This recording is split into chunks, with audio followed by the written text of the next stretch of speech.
Vamos falar a real. Isso daqui, essa regex aqui, talvez ela funcione e talvez ela quebre o seu servidor se a pessoa souber o que ela estiver fazendo e for um pouco mal intencionada. É o seguinte, hoje a gente vai explorar o padrão que existe para e-mails, tá? O porquê que é tão complicado a gente fazer uma regex para e-mail, porquê que é tão complicado a gente validar que o e-mail existe e funciona e tá apto a receber e-mails, o que é a tal da RFC 5322, porquê que muito provavelmente você tá validando e-mails da maneira errada ou da maneira não mais otimizada ou de uma maneira que pode vir a dar problema, e o que a gente pode fazer de fato a respeito disso, o que não vale a pena fazer. Antes disso, vou rapidamente falar do patrocínio de hoje, que é a Abacus AI. É o seguinte, né, por apenas $10 você pode usar todos os modelos mais atualizados, incluindo o Nano Banana Pro, que se você souber o que você está fazendo, pode gerar imagens com altíssima qualidade. Ele tem, né, além das imagens, né, todos os outros modelos, enfim, os melhores modelos aqui, o Codex é muito bom para fazer código, o GPT 5.1 com Thinking é bom também, o Gemini 3 é excelente para código, enfim, você pode escolher qualquer um, pedir por imagem, pedir por código,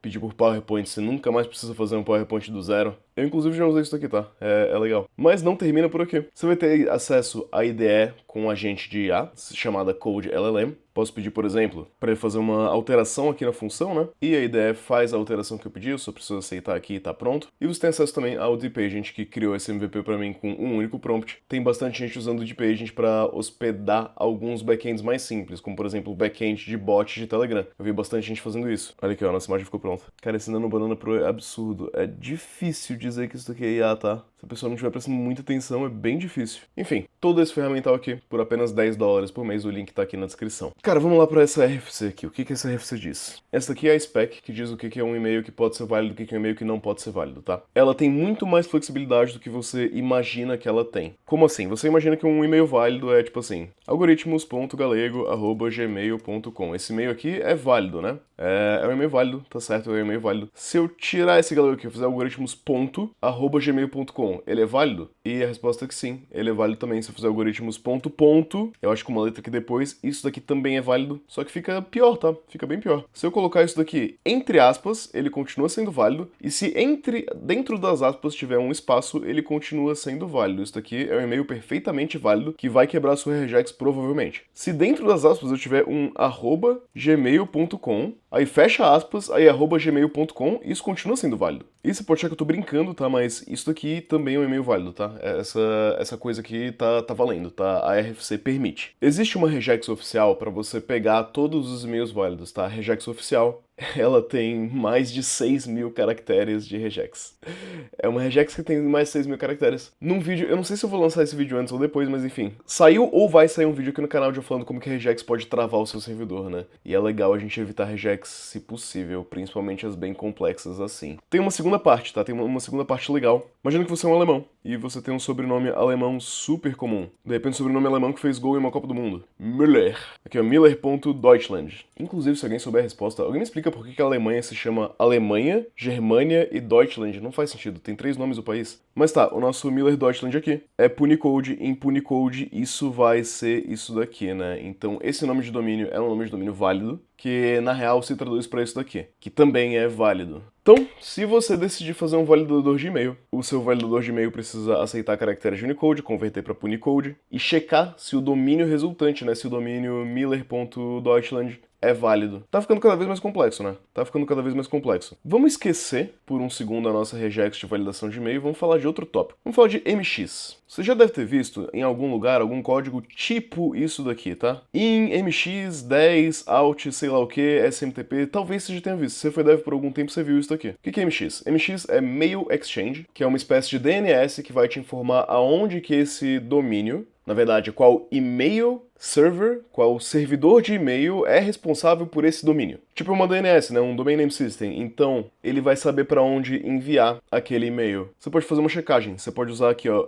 digmxexample.com, que seria o nosso site exemplo aqui. E isso daqui nos responde alguma coisa que eu não faço a menor ideia de como interpretar. Né? Você consegue usar libs em Python, em JavaScript, aonde você quiser, para fazer o tal do check, para fazer o Emacs check. Você vai checar se aquele domínio que foi passado, se o domínio, por exemplo, Miller.Deutschland, Deutschland tá ali configurado e a gente consegue rotear isso para um servidor para receber os e-mails de fato. O legal disso daqui é que a gente pode ter um e-mail que é sintaticamente válido, mas que não pode receber e-mails. Por exemplo, se eu tenho um site que não existe, tá? Esse site aqui não existe e eu tento registrar o e-mail augusto@site que não existe.de. Por que a gente tá usando .de ainda, né? .com. Sintaticamente, isso daqui é válido. Mas se eu fizer o MX check, ele vai ver que esse domínio aqui não tá registrado e que a gente não consegue encaminhar esse e-mail para lugar nenhum. O e-mail nunca vai chegar. O MX check, ele é legal, só que ele tem um problema. Vamos supor que eu sou o dono do domínio augustogalego.com. Eu acho que eu realmente sou dono desse domínio, tá? Se eu não for, quando esse vídeo sair, eu vou ter comprado esse domínio já. Enfim. Então você vê aqui, ó, o e-mail me@augustogalego.com. Esse e-mail aqui possivelmente existe, mas o e-mail totalmente aleatório aqui, @augustogalego.com, não existe, esse e-mail não existe. Mas o MXCheck vai saber para onde rotear esse e-mail, né? O MXCheck tá preocupado com o domínio aqui. E se o meu domínio for capaz de receber e-mails, isso aqui dá positivo mesmo que o e-mail não exista. Então perceba, né? A validação de regex, ela é muito complicada, ela é longa, ela é até desencorajada em certos casos. O MXCheck, ele não me dá autoritativamente se o e-mail existe, mas é um caminho, a gente tá chegando numa solução aqui. Mas existe a última validação, a Ultimate Validation, que você não deve usar. Cara, por que esse vídeo é tão complexo, né?